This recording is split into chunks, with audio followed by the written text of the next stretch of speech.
ಕರ್ನಾಟಕದಲ್ಲೂ ಬಿಜೆಪಿ ಜೊತೆಗೆ ಮಹಾಮೈತ್ರಿಯ ಸುಳಿವನ್ನ ಕೊಡ್ತಾ ಇದ್ದಾರೆ ಕುಮಾರಸ್ವಾಮಿ ಅವರು. ಮೈತ್ರಿ ಆಯ್ಕೆಯನ್ನ ಮುಕ್ತವಾಗಿಟ್ಟಿದ್ದೀವಿ, ಕಾಂಗ್ರೆಸ್ ಅನ್ನ ಅಧಿಕಾರದಿಂದ ದೂರ ಇಡೋದಕ್ಕೆ ಸಿದ್ಧ ಇದ್ದೀವಿ ಅಂತ ಎಚ್.ಡಿ. ಕುಮಾರಸ್ವಾಮಿ ಅವರು ಚುನಾವಣೆಯ ಫಲಿತಾಂಶ ಪ್ರಕಟಗೊಳ್ತಾ ಇದ್ದ ಬೆನ್ನಲ್ಲೇ ಈ ನಮ್ಮಲ್ಲಿ ರಾಜ್ಯದಲ್ಲಿ ಬಿಜೆಪಿ ಜೆಡಿಎಸ್ ಒಟ್ಟಾಗಿ ಹೋಗುತ್ತೆ ಮುಂದಿನ ಚುನಾವಣೆಗಳಲ್ಲೂ ಕೂಡ ಅನ್ನೋದನ್ನ ಹೇಳ್ತಾ ಇದ್ದಾರೆ.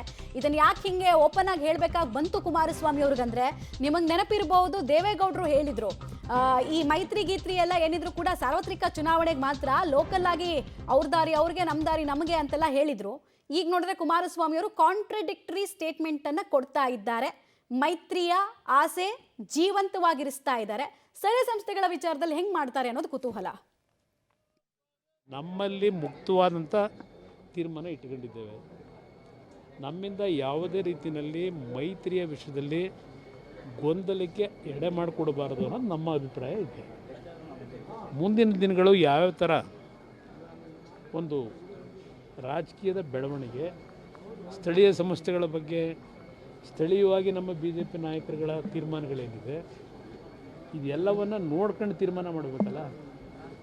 ಇಲ್ಲಿ ನಮಗೊಬ್ಬ ಉದ್ದೇಶ, ನಮಗಿರ್ತಕ್ಕಂಥ ನನ್ನ ಉದ್ದೇಶ, ನಮ್ಮ ಪಕ್ಷದ ಉದ್ದೇಶ ಕಾಂಗ್ರೆಸ್ನ ದುರಾಡಳಿತ ಈ ರಾಜ್ಯದಿಂದ ಹೋಗಬೇಕು.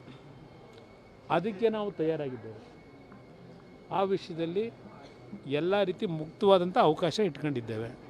ಅದರಿಂದ ಆ ಸಮಯಕ್ಕೆ ಏನು ತೀರ್ಮಾನ ಆಗಬೇಕು, ರಾಜ್ಯಕ್ಕೆ ಒಂದು ಉತ್ತಮವಾದ ಆಳ್ತಾ ಇರೋದರಲ್ಲೂ ಬೆಂಗಳೂರು ನಗರ ಹಲವಾರು ವರ್ಷಗಳಿಂದ ಡೆವಲಪ್ಮೆಂಟ್ ಅಂತಕ್ಕಂಥದ್ದು ಸಂಪೂರ್ಣವಾಗಿ ಸ್ಥಗಿತ ಆಗಿರೋದಷ್ಟೇ ಅಲ್ಲ, ಅಭಿವೃದ್ಧಿಯ ಹೆಸರಿನಲ್ಲಿ ಬರೀ ಲೂಟಿ ಆಗ್ತಾಯಿದೆ.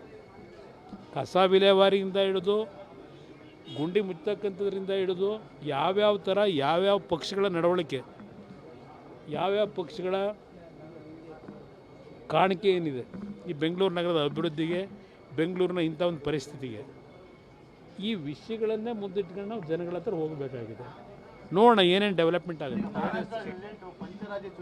ನಮ್ಮಲ್ಲಿ ಮುಕ್ತವಾದಂಥ ಜೆಡಿಎಸ್ ಮತ್ತು ಬಿಜೆಪಿಯ ಮೈತ್ರಿ ಕತೆ ಏನು ಅಂತ, ಯಾಕಂದ್ರೆ ಈ ಮೈತ್ರಿ ಒಂದೊಂದ್ಸಲ ಪಾರ್ಟ್ ಟೈಮ್ ಆನ್ ಆಗುತ್ತೆ, ಆಫ್ ಆಗುತ್ತೆ.